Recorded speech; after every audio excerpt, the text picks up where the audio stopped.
In this video, I will explain how to connect a rear camera in a 2015 Skoda Superb sedan.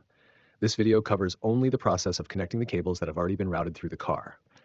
The focus will be on connecting these cables to the audio control module and to the power supply. All the work shown in this video will be carried out at the front of the vehicle near the glove box. This is because the car shown is a right-hand drive UK version, where the fuse box and the audio control module are located on the left-hand side behind the glove box. In the left-hand drive European version, this area is located under the steering wheel, which makes access more complicated. However, once access is gained, the connection to the fuse box is the same as shown in this video. So in this UK version, we access the fuse box and the audio control module from the left-hand side. Before we start any work and before accessing this area, we disconnect the battery. This is done to avoid any short circuits or potential electronic issues. Disconnecting the battery ensures that all systems are powered off, making the work safer. So now it's time to remove the glove box. This will allow us to access the fuse box and the audio control module. To remove the glove box, several torque screws need to be undone. As you can see in the footage, I also partially removed the audio control module.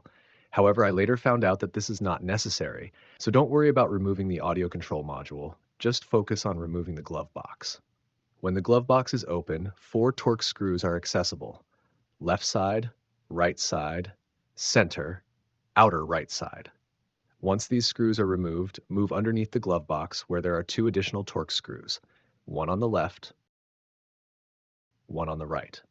After all the screws are undone, the glove box can be carefully pulled out. As shown in the video, there are 2 lights that need to be disconnected. One light inside the glove box and one light underneath the glove box. Both electrical connectors must be disconnected before fully removing the glove box. As you can see in the video, the glove box is now loose and accessible. It can be removed, but there are still several cables connected to it, so we need to disconnect all of them first. We start by unplugging all electrical connectors attached to the glove box, including the glove box light connector. There is also another connector related to the airbag system which must be disconnected as well. On the right-hand side, there is a rubber air duct that supplies air conditioning to the glove box. This duct also needs to be disconnected. Next, we move to the audio control module and begin disconnecting its wiring. To make this easier, we can create a bit more working space by freeing the wiring behind it. There is one clip holding the wires in place. Once this clip is released, we gain better access to the connectors at the back of the audio control module. Now we continue disconnecting the connectors. This connector goes to the glove box interior light. This connector goes to the light underneath the glove box.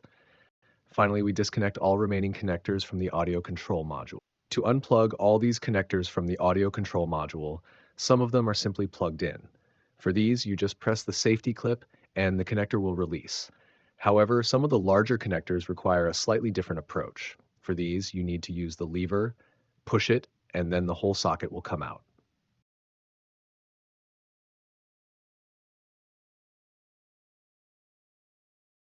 First, release the safety clip, then push out the connector.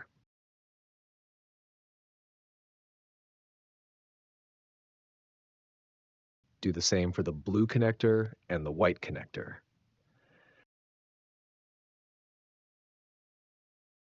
For the remaining ones, again, release the safety clip first, then push out the gray and yellow connectors.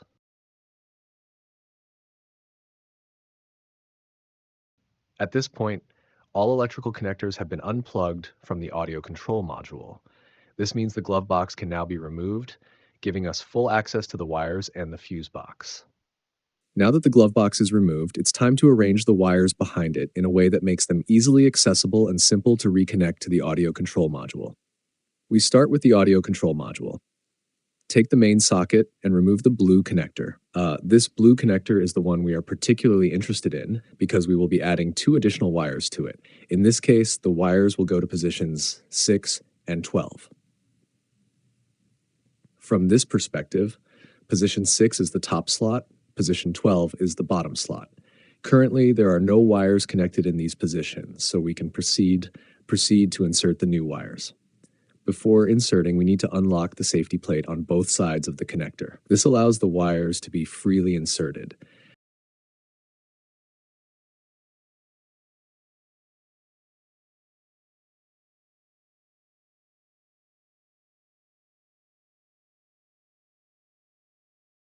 It's important to note that the connector only fits one correct way. If it does not slide in easily, do not force it. Double check the alignment. Insert the transparent wire into position 6. Insert the black wire into position 12.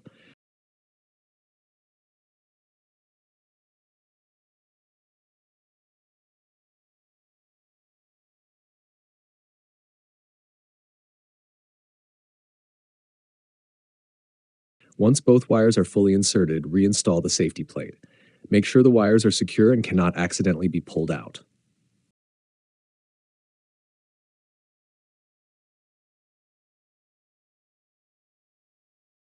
Once all wires are connected in the blue socket, we place the blue socket back into its bracket, making sure it is secure and properly fitted. Next, we move to the white socket. First, remove it from the bracket by unclipping the safety plate and pulling it out. This gives easy access to the wires from behind. In this socket, the two wires we are most interested in are the ones we will replace with the new cables from the reverse camera, which have been routed from the back of the car to the front. Pay close attention to wire colors. In this case, we are dealing with a black socket in the white connector that has orange wires with color-coded stripes. One is orange with a purple stripe, the other is orange with a brown stripe. The color codes on these wires match the new wires from the reverse camera, so we must maintain the same positions when inserting the new wires to ensure everything works correctly. Step-by-step process for the white socket. 1. Unplug the safety plate on one side of the connector. 2. Slightly manipulate the pin on the metal plate to release the first wire.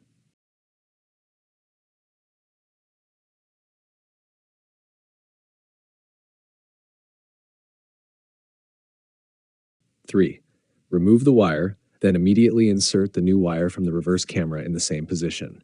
There is only one correct position for each wire. When inserting the new wires, make sure to follow the same color code as the wires that were pulled out. Each wire must go into the exact same position in the socket as the original wire. This ensures that the connections match correctly and that the system will work properly once everything is reconnected. 4. Once the wire is fully inserted, reinstall the safety plate to secure it. 5. Repeat the process for the second wire. Unplug the safety plate, release the pin, remove the old wire, insert the new wire in the correct position, and secure it with the safety plate. After both wires are correctly inserted, you can move to the new black socket included in the reverse camera kit. Unplug the safety plate and unlock the securing plate.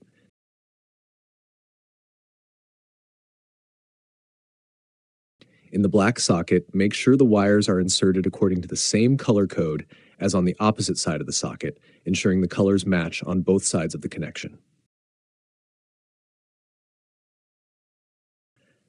Leave any middle slot empty if not needed. Once both wires are fully seated, reinstall the securing plate to lock them in place. Once both orange wires, purple striped and brown striped, are securely installed in the socket, we connect the two black sockets together, joining the male and female connectors. In some cases, like in my case, you may need to apply a bit of force to fully seat the connector and make sure it is properly locked and secure. With this done, all necessary wires are now connected to the audio control module.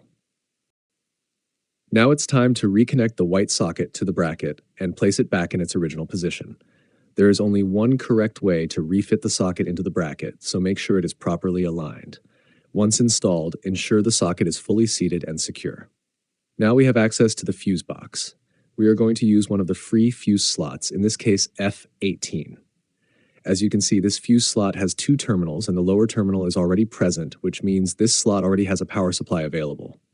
We will use the white wire from the reverse camera kit and connect it to the back of the fuse box. Later, this wire will be used as the power supply for the reverse camera once the appropriate fuse is installed in this position. To do this, we first need to release the fuse box from its retaining clips. There are 3 safety clips holding it in place.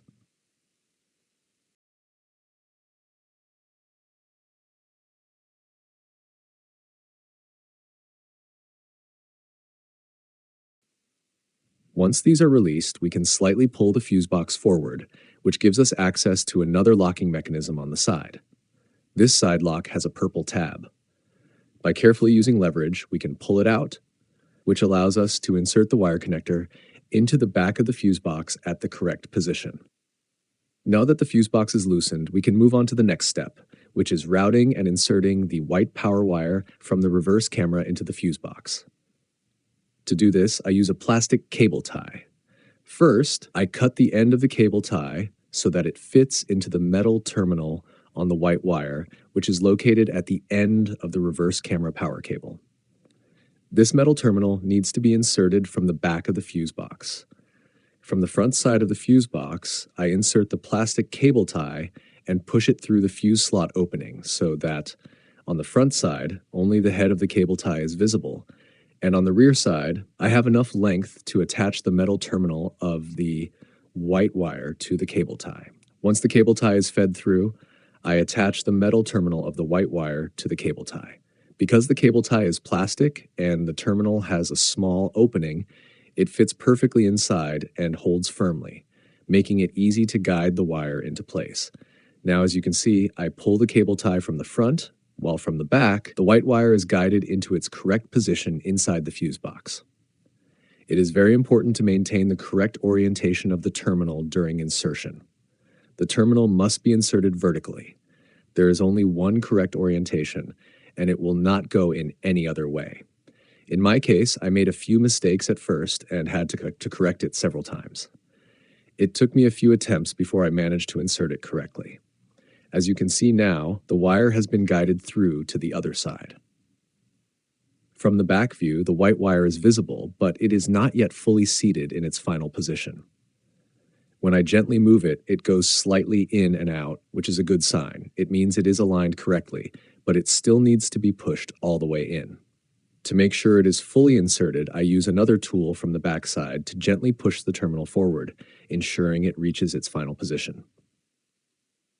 From the front side, where the cable tie is visible, we can now see that the metal terminal has locked into the correct slot. When I gently pull the wire, it stays in place, which confirms that it is properly seated and correctly installed. Next, we secure the side locking mechanism on the fuse box. This lock ensures that the wire we just inserted cannot come out accidentally.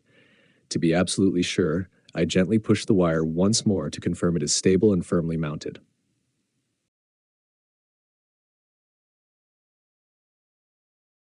At this point, the process is complete. It is not easy, but it is definitely possible with patience. The white wire we have just installed will serve as the power supply for the reverse camera. I now arrange the wire neatly behind the fuse box, making sure it sits safely and does not get trapped. Finally, I reinstall the fuse box into its original position, pressing it back until all the safety clips click into place, ensuring the fuse box is securely mounted and stable. Now it's time to install the correct fuse. In this case, a 7.5 amp fuse is the correct choice for the slot we prepared. This fuse supplies power to the white wire, which is the power line for the reverse camera. Unfortunately, in my case, I forgot to install the fuse at this stage, so later I had to take everything apart again just to fit it. So learn from my mistake. Don't forget to install the fuse. Now it's time to tidy up the wiring harness that was routed from the rear tailgate to the fuse box and the audio control module. We need to position the cables properly and secure them with plastic cable ties, making sure everything is stable. This helps prevent the wires from rubbing, vibrating, and ensures a clean, professional installation. Once the wiring is properly secured, we can reinstall the glove box. We reconnect all electrical and electronic components that were previously disconnected, including the glove box lights, the audio control module, and the airbag-related connectors. Finally, we also reconnect the air conditioning duct that supplies cool air to the glove box. Now, after reconnecting all the cables, we position the glove box back into its designated place and secure it with screws. There are 4 screws on the top and 2 screws at the bottom. Once the glove box is fully secured, we reinstall the side trim panels next to the glove box. These side panels are push-fit, so they simply clip back into place. After everything around the glove box is installed and tightened, it's time to reconnect the battery. Finally, we tighten the battery terminal clamp to ensure a stable and reliable power connection. After reconnecting everything, I switched on the ignition and multiple warning messages appeared on the dashboard. I tried turning the ignition off and on several times, hoping the warnings would clear. However, the errors remained. They were related to systems such as parking assist, front assist, and tire pressure monitoring. Cycling the ignition did not help, and the warnings kept coming back. At that moment, I didn't have any diagnostic equipment with me to read or clear the fault codes, so I decided to start the engine and drive the car. I drove for a very short distance, literally 2 to 3 minutes. Honestly, almost immediately after moving off, within the first few seconds of driving, all the warning messages disappeared on their own. That resolved the issue completely. At this stage, the rear camera is not yet working because it still requires software coding. The good news is that all dashboard errors are gone, which confirms that all the wiring connections were done correctly. The next step will be software coding, and once that is completed, everything will work exactly as shown in the final result. As you can see in the images, the outcome after coding is exactly what we wanted. Thank you very much for watching.